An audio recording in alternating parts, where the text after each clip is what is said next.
Hello everyone, namaste. నేను Leela. Welcome to lifestyle ideas. ప్రేమ ఈ ప్రపంచాన్ని శాసిస్తున్నది మాత్రమే కాదు, ప్రపంచాన్ని నడిపిస్తున్నది కూడా ఈ రెండు అక్షరాలే.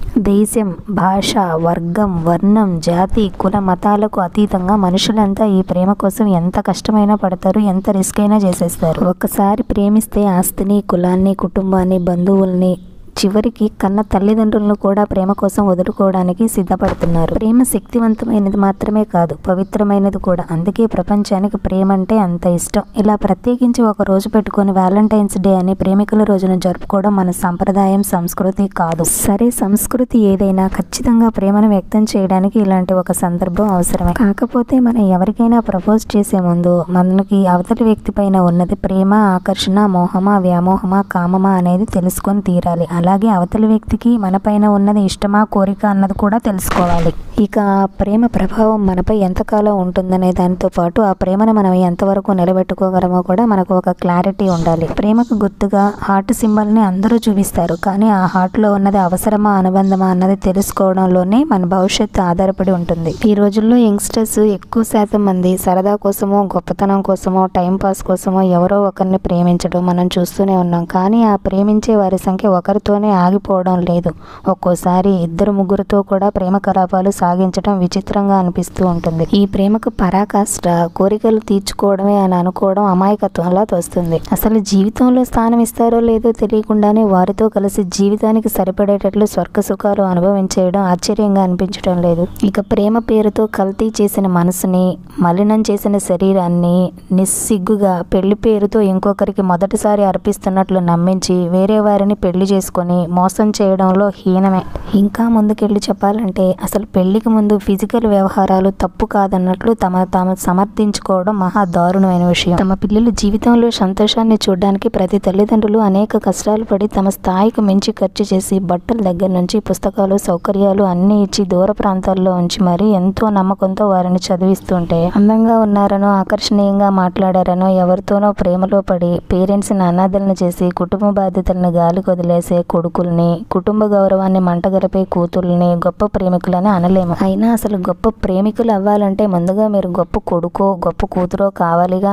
లేదంటే ఎప్పటికీ మీరు గొప్ప ప్రేమికులు కాలేరు. ఇక ఆడపిల్లల విషయానికి వస్తే ఈ రోజుల్లో ఆడపిల్లలకు చదువు ఎందుకులే అని ఏ తల్లి అనుకోవట్లేదు. ఎవడికొకడికి ఇచ్చి పెళ్లి చేసి తమ బరువు దించేసుకోవాలని ఏ తండ్రి భావించడం లేదు. కొడుకులతో సమానంగా కూతురులను ఎంతో ఆశగా, ఇంకెంతో నమ్మకంగా దూర ప్రాంతాల్లో ఉంచి మరీ చదివిస్తున్నారు. కానీ నిజంగా ఎంతమంది ఆడపిల్లలు తమ తల్లిదండ్రులు తమ మీద పెట్టుకున్న ఆ నమ్మకాలను నిలబెట్టుకుంటున్నారు చెప్పండి? ప్రేమ మత్తులో కాలాన్ని, శీలాన్ని నాశనం చేసుకుని తప్పు చేశామని కుమిలిపోతున్న వారి సంఖ్య రోజు రోజుకి ఎందుకు పెరుగుతుంది? బుద్ధిగా చదువుకుంటూ కాలేజీల్లో కనిపించాల్సిన అమ్మాయిలు తమ లవర్స్తో చెప్పలేని, చెప్పకూడని పనులు చేస్తూ సీక్రెట్ కెమెరాస్ దొరికి ఆ తర్వాత పోర్న్ వెబ్సైట్లలో లక్షలాదిగా ఎందుకు కనిపిస్తున్నారు? ఎంతమంది తమను ప్రేమిస్తే అంత గొప్పగా, అంత అందగతిగా ఫీల్ అయ్యే అలాంటి కల్చరు ఎక్కడి నుంచి వచ్చింది మనకి? దానికి కారణం ఒక్కటే, ఎలా నడుచుకోవాలి, ఎలా బ్రతకాలి అనే సలహాలను, ఆలోచన, అవగాహన ఉన్న తల్లిదండ్రుల నుంచి కాకుండా ఆవేశం తప్ప అనుభవం లేని స్నేహితుల నుంచి తీసుకోవడం. నిజం చెప్పాలంటే ప్రేమ వ్యసనాల విషయంలో ఫ్రెండ్స్ ఇచ్చే సలహాలు ఎప్పుడూ గొప్పగా ఉండవు. ఇది మనకు అర్థమయ్యే నాటికి సగం జీవితం గడిచిపోతుంది. Smart phones, social media, networking sites, video కాల్స్తో యువత చెడిపోతుందని పేరెంట్స్ అందరికీ తెలిసినా కూడా తమ పిల్లలకి ఫోన్స్ కొనిస్తున్నది ఎందుకో తెలుసా? ఎవరెలా ఉన్నా మా అబ్బాయి లేదా మా అమ్మాయి మాత్రం తప్పు చేయరు, చెడుదారిలో వెళ్ళరు, మాకు చెడ్డ పేరు తీసుకురారు, మమ్మల్ని ఎప్పటికీ మోసం చేయరు అనే నమ్మకంతోనే.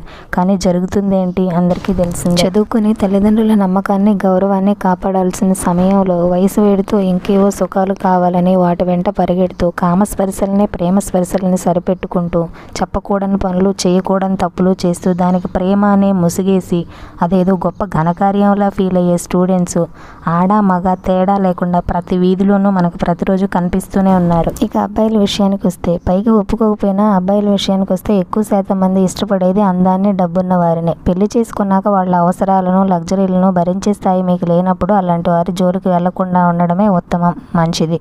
ఇక బాగా బాగా అందమైన అమ్మాయో, బాగా డబ్బున్న అమ్మాయో భార్య అయితే ఆ జీవితం ఎలా ఉంటుందో మనం చాలామంది విషయాల్లో చూస్తూనే ఉంటాం. అసలు అందం చూసి అమ్మాయిని ప్రేమించడం అనేది రంగులు బాగున్నాయని ఇంటిని కొనుక్కోవడం లాంటిది.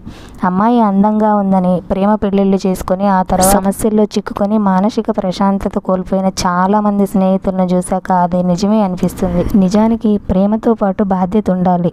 అందంతో పాటు సంస్కారం, డబ్బుతో పాటు నిజాయితీ, తెలివితో పాటు మానవత్వం, జ్ఞానంతో పాటు ఓర్పు ఉన్న అమ్మాయిలతోనే జీవితం సుఖంగా ఉంటుంది. ఒక అబ్బాయి తన సంపాదనతో భార్యను పిల్లల్ని ఏ లోటు లేకుండా పెంచే దమ్ము లేనప్పుడు అలాంటి వాళ్ళకి ప్రేమించడానికి అర్హులు కాదు. ప్రేమించండి, పెళ్లి చేసుకోండి, ఎవరు తప్పనరు. కాకపోతే మీ ప్రేమ మిమ్మల్ని ఇబ్బందుల్లోకి నెట్టేదిగానో, మీ ఎదుగుదలను ఆపేదిగానో ఉండకూడదు. చాలామంది తల్లిదండ్రుల భయం కూడా ఇదే. మీ నిర్ణయం వల్ల మీరు, మీకు పుట్టబోయే పిల్లలు, మీ కుటుంబ సభ్యులు, తల్లిదండ్రులు తలదించుకునేలా ఉండకూడదని. ఇక ఎవరినో ప్రేమించి లేచిపోయి పెద్దలను ఎదిరించి కుటుంబాన్ని కాదని ప్రేమ పెళ్ళిళ్ళు చేసుకోవడం మనం ఈ కాలంలో కామన్గా చూస్తూనే ఉన్నాం. చేతిలో డబ్బు ఉన్నంతకాలం ఒంట్లో వేడిదించుకుంటూ వీలున్నప్పుడల్లా వాళ్ళకి కావాల్సిన పనులు వాళ్ళు చేసుకుంటూ ఈ లేచిపోయిన జంటలు బాగానే ఎంజాయ్ చేస్తారు కొంతకాలం వరకు. కానీ అప్పటి వరకు సమాజంలో పరువు, ప్రతిష్ట, హోదా, గౌరవంతో బతుకుతున్న ఆ కుటుంబ సభ్యులు వీళ్ళు లేచిపోయాక పడే బాధలు, మాటలు, హేళనలు, అవమానాలు అన్నీ ఇన్ని కావు.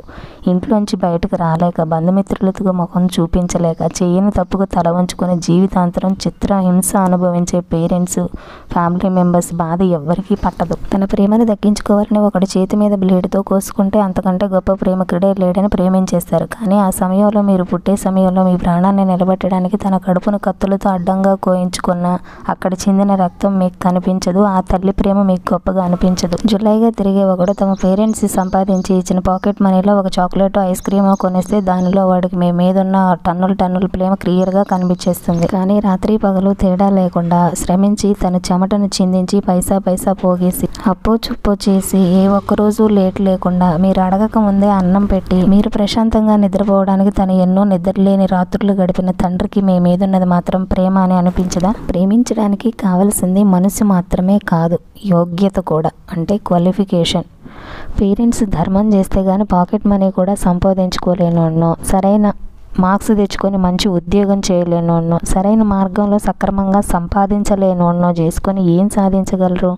కానీ మన పిల్లల వరకు వస్తే డబ్బు, హోదా తప్పకుండా కావాల్సిందే. ఇలాంటి విషయాలు చాలా వరకు చెప్తే అర్థం కాదు, మీరు ప్రాక్టికల్ ప్రాబ్లమ్స్ ఫేస్ చేస్తేనే అర్థమవుతుంది. ఈ విషయాలన్నీ ఆలోచించి ముందుగా కెరీర్ని సెట్ చేసుకొని ఆ తర్వాత తల్లిదండ్రుల అనుమతితో పెళ్లి చేసుకోండి. అప్పుడు మాత్రమే మీ లైఫ్ జర్నీ హ్యాపీగా ఉంటుంది. ఇలాంటి అవగాహనతో చేసుకున్న పెళ్లిళ్ళు ప్రతిరోజు హ్యాపీ వ్యాలంటైన్స్ డేని సెలబ్రేట్ చేసుకుంటారు. 13 to 18 years టీనేజ్లో ఉన్న పిల్లలందరూ పేరెంట్స్ తరపున ఒక అమ్మగా ఈ వ్యాలంటైన్స్ డే గిఫ్ట్గా ఈ వీడియోని డెడికేట్ చేస్తున్నాను.